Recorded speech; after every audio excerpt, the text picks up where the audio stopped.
वित्त मंत्रालय के दखल के बाद बीएसएनएल और एमटीएनएल की एसेट्स की बिक्री तेज हो गई है। बीएसएनएल और एमटीएनएल की संपत्तियों को निपटाने के लिए फाइनेंस मिनिस्ट्री ने टेलीकॉम मिनिस्ट्री से हाथ मिलाया है। बीएसएनएल ने अब तक सरकारी विभागों और प्राइवेट संस्थाओं को संपत्ति बेच करके 1600 करोड़ रुपए जुटाए हैं।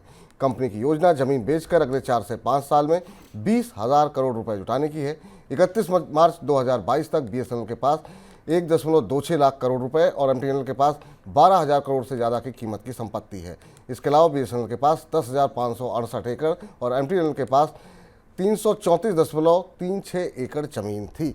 सर, ये कहाँ एमटीएनएल और बीएसएनएल के एसेट बिकने वाले? बीएसएनएल के और एमटीएनएल के रिस्ट्रक्चरिंग का प्लान सरकार ने 1 साल पहले मंजूर किया था, जिसमें कंपनी की इन दोनों सरकारी कंपनियों की, जो कि टेलीकॉम सेक्टर में खासी पिछड़ी हुई कंपनियां हैं, एमटीएनएल का तो रेलेवेंस भी नहीं है क्योंकि महानगरों के लिए कंपनी बनाई गई थी, बीएसएनएल भी बाजार में पिछड़ी हुई कंपनी है। इसके जो बेल आउट का पैकेज मंजूर किया गया था, उसकी सबसे महत्वपूर्ण शर्त यह थी कि कंपनी की संपत्तियों की बिक्री की जाएगी। पिछली कोशिशों में इतना अच्छा प्रस्ताव, इतनी अच्छी बिक्री नहीं मिल पाई है। अब फिर 100 प्रॉपर्टीज एमटीएनएल की डायरेक्ट सेल के लिए डाली गई हैं, जिनमें 48 प्रॉपर्टीज दिल्ली में है और 52 महाराष्ट्र में है।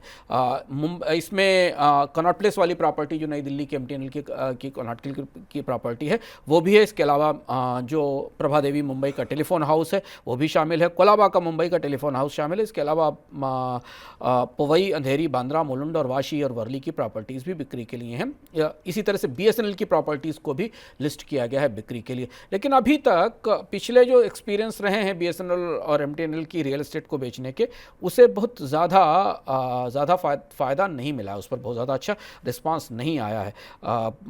दोनों कंपनियां घाटे में हैं और दोनों को उबारने के लिए सरकार ने बेल आउट पैकेज दिया है। अपनी तरह की एक नई पहल के तहत सरकार ने दवा कंपनियों से अनैतिक व्यवहार न करने का एफिडेविट मांगा है।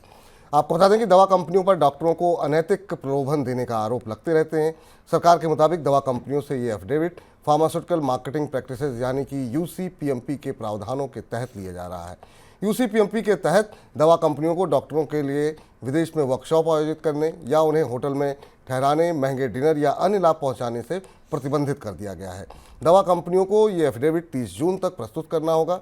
सर, इस दवा कंपनियों पर इस तरह के आदेश के मायने हैं क्या? ये आदेश अभी भी क्वासी स्टेचुरी है, यानी वैधानिक रूप से नहीं है, वॉलेंट्री जैसा है।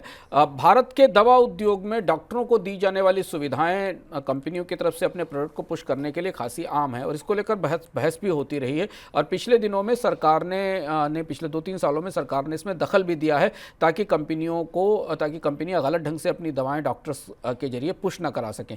डॉक्टर्स को दी जाने वाली सुविधाओं के जरिए वो इन दवाओं को प्रिस्क्राइब करते हैं। अब ये पहल अपने तरीके की पहल है जिसमें कि कंपनी के सीईओ को ये लिखकर एक एफिडेविट के तौर पर देना होगा कि उनकी कंपनी ऐसा नहीं कर रही।